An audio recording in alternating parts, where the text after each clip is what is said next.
Né dans une famille d'agriculteurs, Agide Finardi n'adopte pas l'ambition de son père qui est qu'il devienne vétérinaire parce qu'il est passionné de construction mécanique.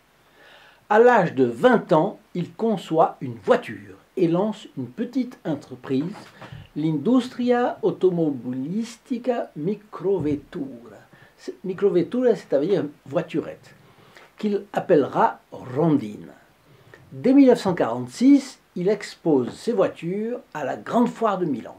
Les commandes affluent de pays aussi variés que l'Angleterre, l'Inde, le Liban, l'Argentine, d'où lui viennent 1000 commandes à livrer en un an. Donc vous voyez qu'il est en avance sur son temps. L'avenir s'ouvre devant lui, mais il a besoin de financement. Et une mésentente surgit avec son père. Résultat, il quitte la Lombardie et il essaye de faire produire ses voitures à Bolzano, dans le sud du Tyrol, par des sociétés qui ont le vent en poupe, comme le futur groupe Viberti, qui est très gros encore aujourd'hui. Mais il n'y a rien eu à faire, ce fut l'échec. Comment notre homme connaîtra-t-il le Padre Pio? Cher ami fidèle du Padre Pio, bonjour, mon nom est Jean Goyard et vous assistez au programme Sur les pas du Padre Pio. Aujourd'hui, de constructeur automobile à fils spirituel du Padre Pio, ou bien savoir tout perdre et repartir de zéro.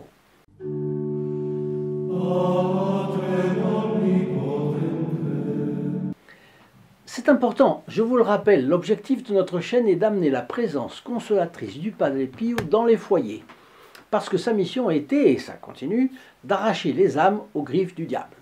Alors, pour recevoir gratuitement les photographies du Padre Pio, ou bien le calendrier 2023 sous le parrainage du Padre Pio, pour vous ou pour un de vos proches, il vous suffit de téléphoner au 08 05 36 08 47.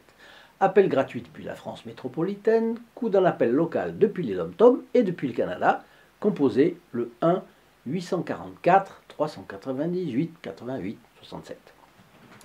Alors Agide Finardi a vendu 2 voitures à une famille de Foggia, qui n'en a finalement payé qu'une. Donc il va aller récupérer la deuxième sur place. Et comme il rentrera en voiture, il prend le train avec un cousin. C'est un parcours de 830-850 km depuis Bolzano, dans le Tyrol, près de l'Autriche, jusqu'à la province de Foggia au sud. Un trajet par le train en 1949, c'est long comme un jour sans pain. Il n'y a rien à faire qu'à discuter. On fait connaissance, on parle, surtout en Italie. Et Foggia, c'est justement le chef-lieu de la province où se trouve San Giovanni Rotondo. Agide et son cousin ont dans leur compartiment 3 filles spirituelles du Padre Pio, parties en pèlerinage pour rendre visite à ce dernier. Et elles n'ont pas leur langue dans leur poche. Elles parlent avec une telle conviction et racontent à son sujet des choses si merveilleuses qu'il ressent une grande envie de connaître ce capucin. Remarquez une chose, elles parlent avec conviction. Et nous, est-ce que nous partageons avec conviction, soit par la parole, soit par nos clics? C'est une question que nous devons nous poser. Si nous avons la conviction, nous devons la transmettre. Voilà, c'est comme ça. La foi qui n'agit point, est-ce une foi sincère?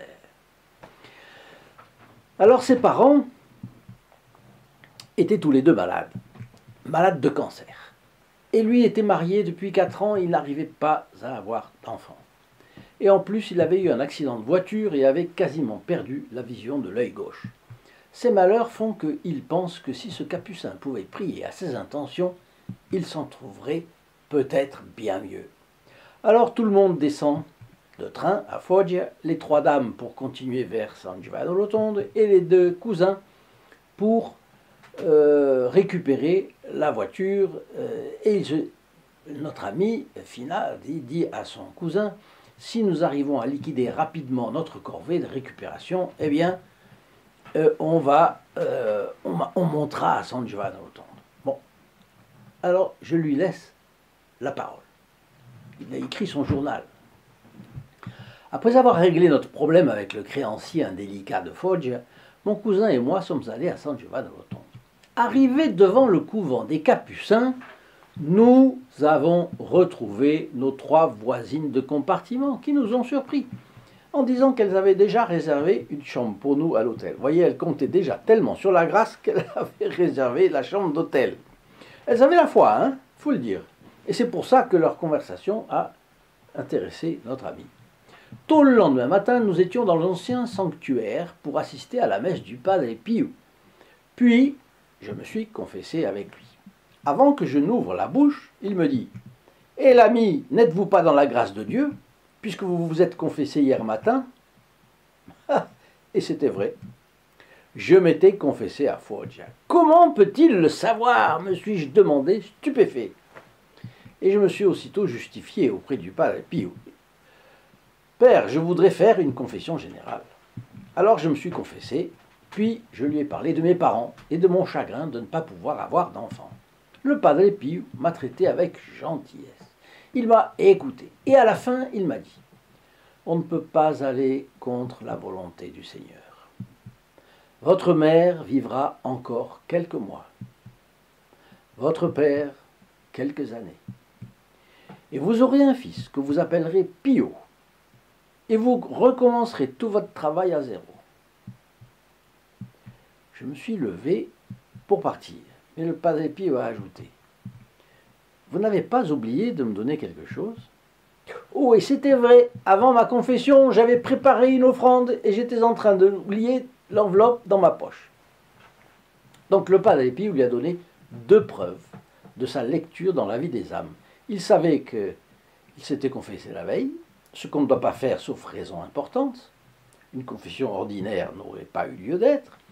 Et ensuite, il avait oublié de remettre au Padre Pio ce qu'il avait préparé. Et cela aussi, le Padre Pio l'avait vu. Alors, le récit d'Agide continue. Les prédictions du Padre Pio, prononcées de manière si ferme, étaient restées gravées dans mon esprit. De retour chez moi, je les ai racontées à ma femme. Mais elles semblaient décoller de la réalité. Quelques mois de vie pour ma mère, quelques années pour mon père. Oui, c'était bien vague quand même. Et puis on aura un fils. Oui, d'accord, mais notre travail, tout a recommencé. Qu'est-ce que ça veut dire? Et cependant, elles se sont toutes réalisées, ces prévisions, tout comme il l'avait prédit. Quand c'est arrivé, j'ai eu l'impression d'avoir lu à l'avance l'avenir dans un livre. C'est une chose incroyable, ça. On vous a prévu. C'est pas une diseuse de bonne aventure, hein. Et quand les choses arrivent, eh ben, c'était si précise, si impressionnante. Ma mère est morte dans les 3 mois qui ont suivi. Mon père a vécu jusqu'en 1953, c'est-à-dire 4 ans de plus. Ma femme a été enceinte et a donné naissance 9 mois plus tard à un garçon que j'ai évidemment appelé Pio. Après le décès de ma mère, j'ai été obligé de déménager en raison de difficultés familiales, de fermer l'entreprise automobile. Et le seul travail que j'ai trouvé a été celui de tourneur pour le compte de la société d'automobile Lancia à Merano, à la frontière de l'Autriche. Puis je me suis orienté différemment, ouvrant un atelier de fonderie avec une 15aine d'employés. Là encore, tout s'est passé comme le Padre Pio l'avait prédit. Le travail recommençait à zéro. En 1953, mon père est mort. Je suis alors retourné à San Giovanni Rotondo, car je voulais demander au Padre Pio s'il me fallait continuer mon nouveau métier à plein temps ou continuer à mi-temps partagé avec la culture des 20 hectares hérités de mes parents. Au cours de ces années, j'étais passé par plusieurs épreuves qui m'avaient passablement perturbé. J'avais perdu confiance, d'autant plus que j'avais été contraint de sacrifier ma société automobile. Elle revient, celle-là, la société automobile, il n'a pas avalé qu'il ait été obligé de la fermer.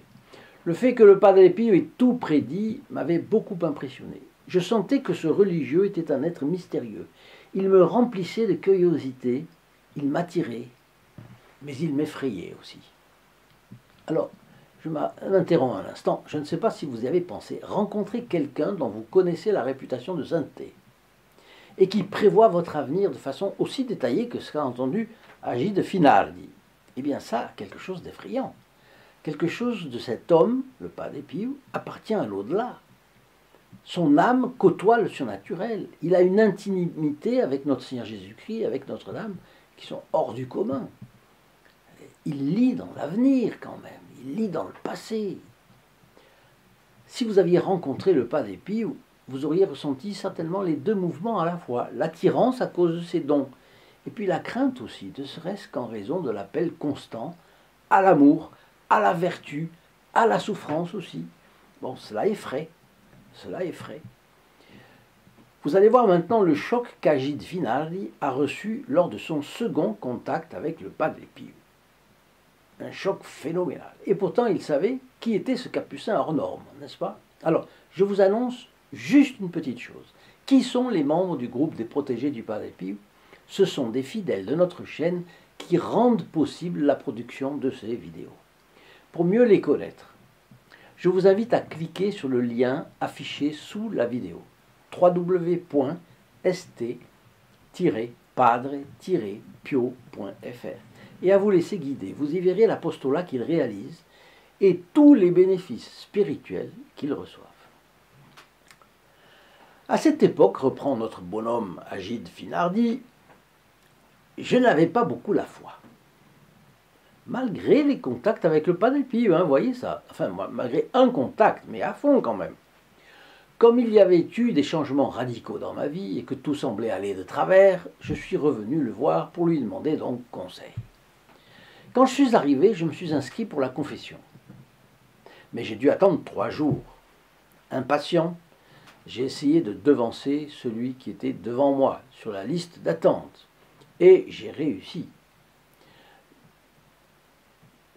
Quand je me suis agenouillé dans le confessionnal, le padre m'a ordonné d'un ton malicieux. « Va-t'en » J'étais buté et ne voulais pas bouger. Le père s'est levé et m'a dit « Si tu ne veux pas partir, alors c'est moi qui m'en vais. » Donc j'étais obligé d'obéir. Donc il lui a fallu un bon coup. Je suis retourné à l'église et j'ai été pris d'une crise de larmes. J'ai commencé à réfléchir. Sondant ma conscience, je me suis rendu compte que ma vie était vide, sans idéal. Je me suis même souvenu que je n'étais pas assidu dans l'assistance à la messe dominicale.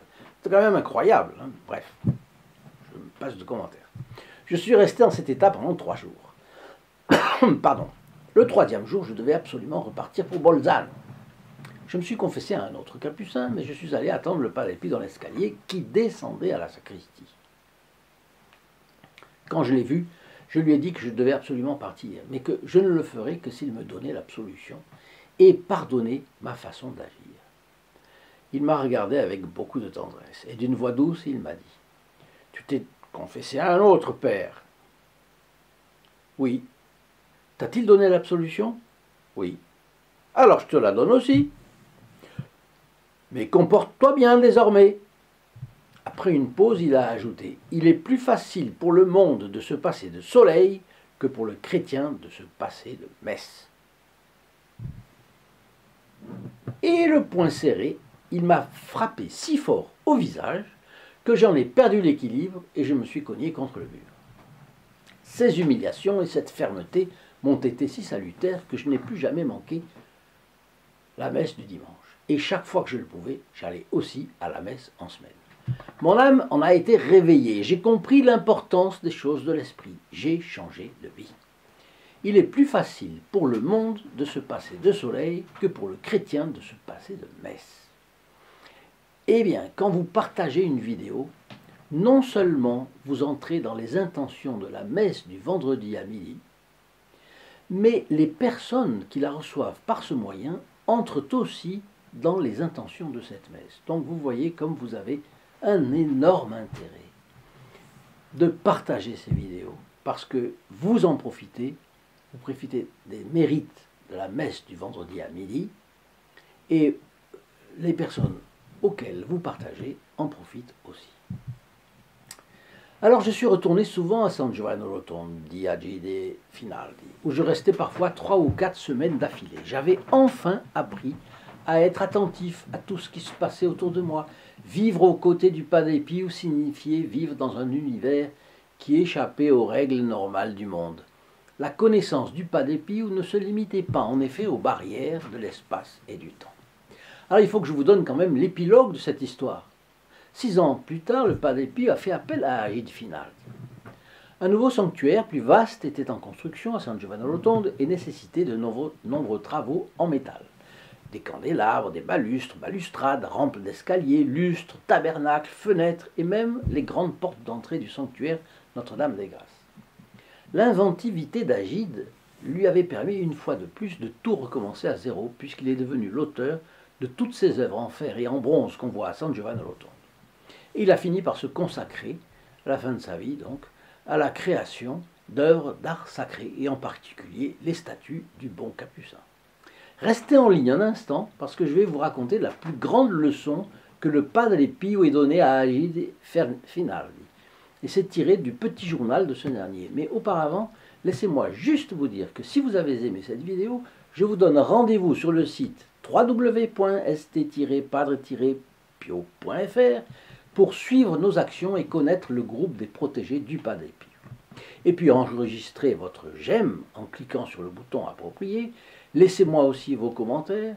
Si vous avez reçu des grâces signalées du Padre Pio, faites donc en part aux autres. C'est un excellent témoignage. Et puis enfin, n'oubliez pas, partagez nos vidéos. Vous ferez connaître l'œuvre du Padre Pio au plus grand nombre. Et vous êtes ainsi un trait d'union entre les âmes et le Padre Pio. Alors, Finaldi a raconté la grande leçon de sa vie auprès du Padre Pio. Un jour, il disait à notre bon Capucin qu'il ne supportait plus sa vie dans l'angoisse constante du travail, des commandes à trouver, de l'argent à équilibrer, et tout ça sans un instant de repos. Et il regrettait en réalité la perte de son entreprise Rondine, dont il avait été si fier au moment dans l'après-guerre, dans le juste après-guerre. Au fond, il avait ça derrière la tête, si Dieu lui avait permis, il serait devenu un chef d'entreprise riche. Et il voulait le croire, il aurait ainsi pu mieux aider le Padre Pio. Bon, la réponse éloquente du Padre Pio a été la suivante. Mais à qui auriez-vous vendu votre âme si vous aviez été riche? On peut toujours faire à sa tête, mais il faut être prêt à payer la facture. N'est-ce pas une bonne leçon pour tous ceux qui seraient taraudés par ce genre de tentation? Je termine sur cette question parce que je trouve la leçon du Padre Pio extrêmement intéressante. En tout cas, chers amis fidèles du Padre Pio, je vous remercie de votre attention, je vous dis à demain, au revoir. In nome del Padre, del Figliolo e dello Spirito Santo, e così sia. Sia lodato Gesù e Maria, e